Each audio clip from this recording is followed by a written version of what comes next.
ऐसे समय होते हैं जब परमेश्वर हमें कुछ ऐसा करने के लिए कहते हैं जो ईमानदारी से हम करने के लिए अपने को योग्य अनुभव नहीं करते, और फिर भी जब हम विश्वास के साथ कदम बढ़ाते हैं तो यह आश्चर्यजनक होता है कि ये कैसे आलोचक आते हैं और हमें फाड़ना चाहते हैं। मैं हूं क्रिस्टोफर सिंह और आज के ताज़ा कार्यक्रम में आपका स्वागत है।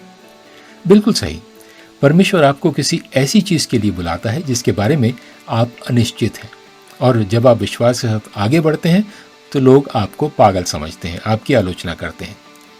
जब परमेश्वर ने मुझे अपने आकर्षक करियर से बाहर बुलाया था तो मेरे एक व्यावसायिक साझेदार ने कहा कि मैं सेवा की गरीबी में जा रहा हूँ, और बहुत से लोग थे, उनमें से कुछ मेरे काफ़ी करीबी मित्र थे जिन्होंने मुझे अपने निर्णय को बदलने की कोशिश की। प्रेरित पौलुस के साथ भी ठीक ऐसा ही हुआ था। वो आरंभ में ऐसा नहीं था क्योंकि यीशु के साथ उसकी मुलाकात दूसरों से काफ़ी अलग थी, और बाद में वो यीशु के सुसमाचार का प्रचार कर रहा था, इसलिए लोग उसे हर नाम से पुकारते थे। उन्होंने उसे धोखेबाज कहा, गद्दार कहा, लेकिन वो दृढ़ रहा।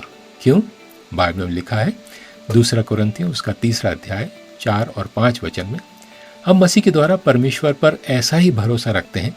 ये नहीं कि हम अपने आप में इस योग्य हैं कि अपनी ओर से किसी बात का विचार कर सकें, पर हमारी योग्यता परमेश्वर की ओर से है। दूसरे शब्दों में, उनका विश्वास स्वयं पर या अन्य लोगों ने क्या कहा इस पर नहीं था। उनका विश्वास उसके परमेश्वर की बुलाहट और परमेश्वर की शक्ति में था, जो उसके द्वारा परिवर्तित हुए कई जीवनों में प्रभावित हुई। एक युवा उपदेशक के रूप में मुझे याद है कि मैं कभी कभी मंडली की कोरी निगाहों से परेशान हो जाता था, लेकिन बाद में पता चलता था कि कई जीवन बचा लिए गए और जीवन बदल गए।